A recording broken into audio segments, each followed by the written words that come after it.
ఒక్క మాటలను ఉన్నదా? ఇయాల ఈ ప్రభుత్వం, ఈ కాంగ్రెస్ నయవంచక ప్రభుత్వం సంక్షేమంలో ఫెయిల్, మంచినీళ్ళలో ఫెయిల్, పొలాలకు నీళ్ళు ఇవ్వడంలో, సాగు నీళ్లలో ఫెయిల్, కరెంటు సరఫరాలో ఫెయిల్, రైతు బంధులో ఫెయిల్, విత్తనాలు ఎరువులు సరఫరాలో ఫెయిల్, ఫెయిలేనా? ధాన్యం కొనుగోళ్లలో ఫెయిల్, పల్లెలు పట్టణాల అభివృద్ధిలో ఫెయిల్, భూముల ధరలు పెంచడంలో ఫెయిల్. మరి దేంట్లో పాస్ అయిండు? ఎటు పడితే అటు ఒర్రుడు, దేవుళ్ళ మీద ఒట్లు పెట్టుడు, అబద్ధ వాగ్దానాలు చేసుడు.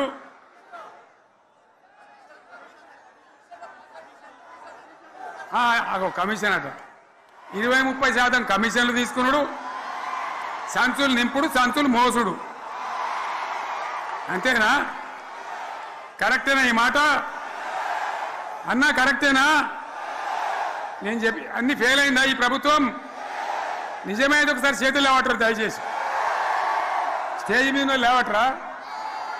ఫెయిలేనా? ఈ మాట 20% 30% కమిషన్లని నేను అంటలేను. ఎవరన్నారు?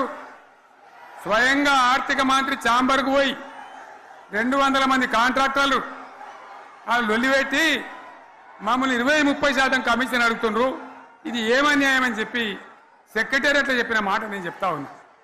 ఈ విధంగా మాజీ సర్పంచులు పాపం వాళ్ళు పనిచేసిన మా బిల్లులు ఇవ్వమంటే వాళ్ళ గోస ఉంచుకుంటా ఉన్నారు.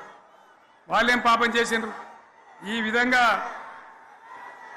ఘోరం. ఇంకా ఈ అందానికి ఏం మాట్లాడతారు? కేసీఆర్ నువ్వు రా అసెంబ్లీకి, నీ కాయగూరకుడు ముచ్చట్లు తింటానికా? పిల్లలు అడిగితేనే మీకు జవాబు చెప్తలేరు, ఉన్నట్టు నిలబెడితే ఆ ఆర్థిక మంత్రి అసెంబ్లీలో లేచి 20% కమిషన్ తీసుకుంటాను కేటీఆర్ మాట్లాడితే ఆయన లేచి భుజాలు తడుముకుంటాడు. నీకెందుకయ్యా బాధ? నువ్వు తీసుకుంటేనే నీకు బాధ ఉండాలి కదా. లేచి పేదలు ఉల్లి పెడతా ఉన్నాడు ఆయన అసెంబ్లీలో. ఈ విధంగా చాలా గందరగోళంగా, అవివేకంతో, అజ్ఞానంతో చాలా ఘోరం చేసి అడ్డమైన మాటలని చెప్పింది. దాంతో మనం కూడా గోల్మాలైపోయినాం. తీర్థం పోదాం తిమ్మక్క అంటే వాడు గుల్లే, మనం సల్లే. ఆ గతికి తెచ్చింది ఇలా ప్రజల గతి.